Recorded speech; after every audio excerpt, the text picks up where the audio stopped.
এতদিন ভোট কুশলী হিসাবে তিনি নানা রাজনৈতিক নেতাকে ক্ষমতায় আসার জন্য বা ক্ষমতা ধরে রাখার জন্য নানা রকম পরামর্শ দিয়েছেন।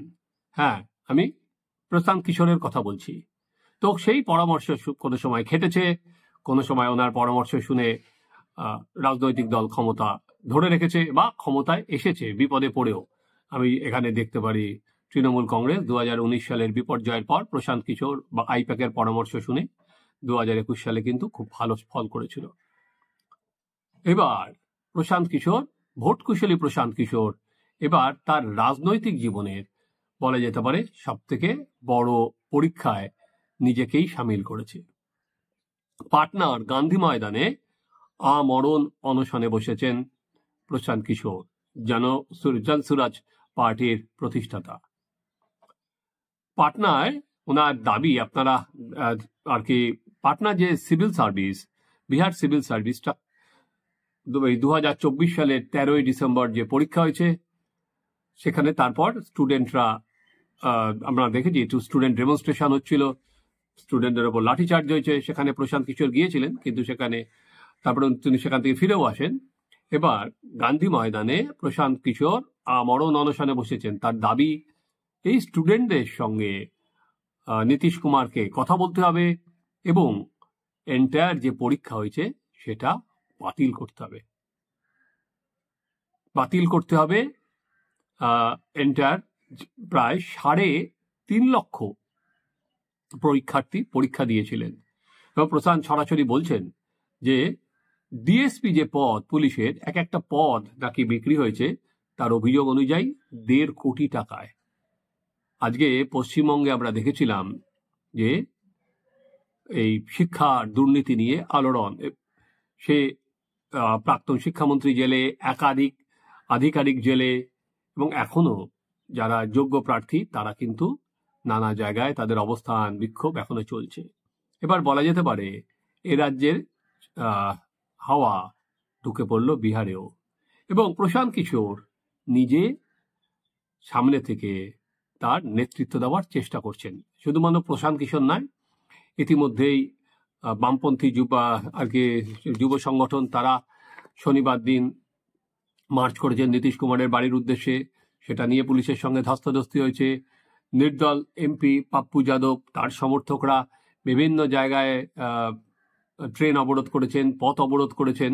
ফলে বিহারে কিন্তু 2025 সালের যে নির্বাচন হবে বিধানসভার, অন্যতম বড় কিন্তু এই শিক্ষায় জালিয়াতি সামনে চলে আসবে।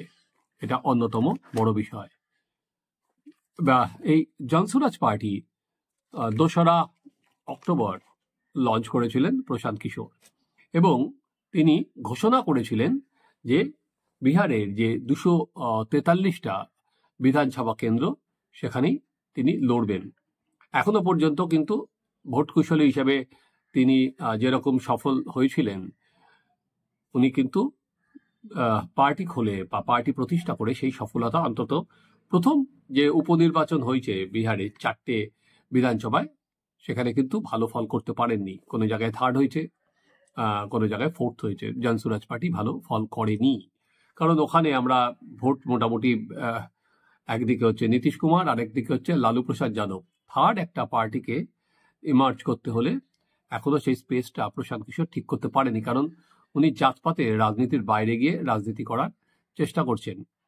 আপনাদের হয়তো মনে আছে সেই সময় যখন উপনির্বাচনের আগে উনি বলেছিলেন যে ওনারা যখন ক্ষমতায় আসবেন বিহারে যে মদের ওপর ব্যান আছে সেটা উনি তুলে দেবেন, কিন্তু তাতেও খুব একটা চিড়ে ভেজেনি। এবার কিন্তু প্রশান্ত কিশোর সরাসরি আমরণ অনশনে বসে গেছেন। হ্যাঁ, এই যে তার যে আমরণ অনশন, প্রশান্ত কিশোর থাকবেন আর বিতর্ক থাকবে না সেটা তো হয় না। এখানেও একটা বিতর্ক আছে।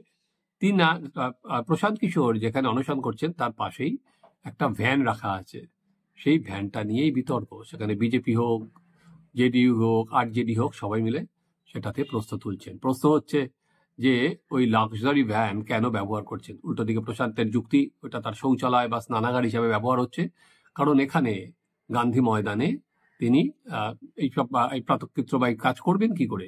তাহলে তার বাড়িতে চলে যেতে হবে। বাড়িতে গেলেই সাংবাদিকরা বলবে উনি খাওয়া দাওয়া করেছেন।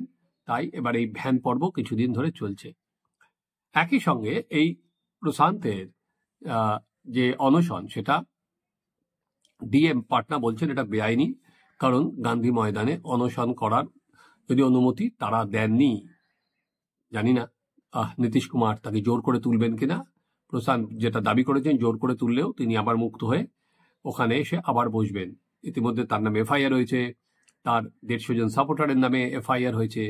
ফলে প্রশান্ত প্রবলভাবে চাইছেন রাজনীতিতে নিজেকে আবার ফিরে পেতে, আবার বিহারের রাজনীতিতে নিজের ছাপ রাখতে। এখানে কিছু বিষয় আপনি যদি পশ্চিমবঙ্গের রাজনীতির সাথে মেলান বা বিরোধী দলের রাজনীতির সঙ্গে, কিছু বিষয় আমার মনে হলো প্রাসঙ্গিক, যে প্রশ্নগুলো আজকে তোলা যেতে পারে।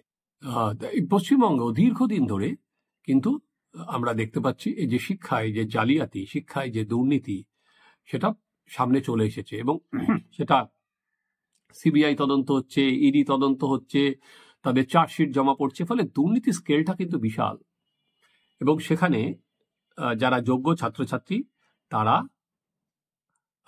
অবস্থান করছেন, তারা দিনের পর দিন পথ অবরোধ করছেন বিভিন্ন জায়গায়, তারা শিক্ষা ভবন পর্যন্ত অভিযান করেছেন, পুলিশ তাদের তুলে দিয়েছে, নানা কাণ্ড কারখানা কিন্তু হয়েই যাচ্ছে। কিন্তু তারপরেও কিন্তু ধরুন এই যে শিক্ষায় যে জালিয়াতি, সেখানে এতজন জেলের ভেতরে আছেন, তার ফলেও কিন্তু ভোটের বাক্সে কিন্তু তার সেরকম কোনো প্রতিফলন নেই। কি আপনি যদি ভোটের নিরিখে দেখেন, তারপরেও তৃণমূল কংগ্রেস জিতে গেছে। এই যে প্রশান্ত কিশোর যে আমরণ অনশন করছে, আমার সেই জায়গাটাতে এই প্রশ্নটা আর কি সামনে উঠে এলো যে পশ্চিমবঙ্গে যারা বিরোধী রাজনীতি করেন, সেখানে দাঁড়িয়ে তারা কি এই ঝুঁকি নিতে পারলেন না আমরণ অনশনের? কারণ তারা প্রত্যেকেই অনশন মঞ্চে যাচ্ছেন, তাদের এই যারা বঞ্চিত ছাত্রছাত্রী তাদের প্রতি সলিডারিটি জানাচ্ছেন, কিন্তু নিজেরা কিন্তু কোনো ঝুঁকিতে যাচ্ছেন না।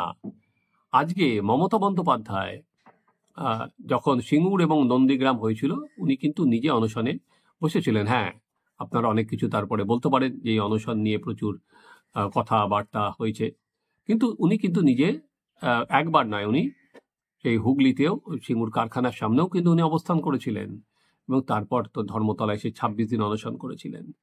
তো প্রশান্ত কিশোরের এটা দেখছিলাম, কারণ ধরুন আমাদের পশ্চিমবঙ্গে যেটা হচ্ছে, সেটা রাজনৈতিক দল তারা তাদের মতো করে সাপোর্ট করছেন, কিন্তু কোনো নেতা, সেটা বামপন্থীরাও নয়, লেফটেরও কোনো নেতাকে কিন্তু আমি দেখিনি যে এখানে অনশনে বসে গেছেন, যে আমরণ অনশন না হলে আমি এটা করব না, এটা আমি যতক্ষণ না এটা সলিউশন হবে আমরা এটা তুলব না। সেটা যে সলিউশনে তারা যে এদের চাকরি যতক্ষণ না হবে, যতক্ষণ না মুখ্যমন্ত্রী ঘোষণা হবে, বা যতক্ষণ না এই পদক্ষেপ হবে। যেমন এখানে প্রশান্ত কিশোর দুটো বলেছেন, একটা হচ্ছে যেটা বিপিএসসি, সেটার পুরোটা 2024 সালে সেটা হচ্ছে বাতিল করা, আর মুখ্যমন্ত্রীকে বসা, মুখ্যমন্ত্রী যাতে বসেন হচ্ছে এই ছাত্রদের সঙ্গে যারা এই ডেমনস্ট্রেশন করছেন। পশ্চিমবঙ্গে কিন্তু আমরা কোনো নেতাকে দেখলাম না যে নিজেকে সামনে রাখতে। ফলে নিজে যদি সামনে থাকতেন তাহলে কিন্তু শাসক দলের পক্ষে অনেক কঠিন হয়ে যেত। ঠিক যেটা এই অভয়ার মৃত্যুর পর ডাক্তারদের আন্দোলনে তারা যখন অনশন করছিলেন, তখন কিন্তু শাসক দল উদ্বেল হয়ে উঠেছিল, বা মুখ্যমন্ত্রী, যদিও তারা আমরণ অনশনের কথা বললো, অনেকটা রিলে অনশন করছিলেন, একজন অসুস্থ হয়ে চলে যাচ্ছিলেন, আরেকজন আসছিলেন, কিন্তু একজন কিন্তু প্রায় 17 দিন টেনেও দিয়েছিলেন। কিন্তু কোনো নেতা আমরা দেখলাম না নিজেকে বাজি রাখছেন।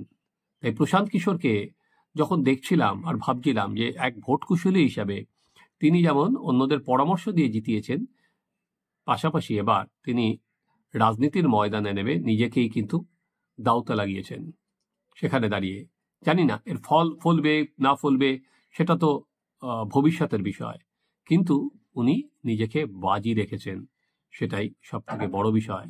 যেখান থেকে এখন উনি ভোট কুশলীর কাজ করেন না, কিন্তু উনি যেভাবে রাজনীতিটাকে এগিয়ে নিয়ে যাচ্ছেন যেন সুরাজ পার্টির বা নিজেকে সামনে রেখে, তার থেকে কিন্তু আমাদের যারা বিরোধী আছে তারা শিক্ষা নিতে পারে।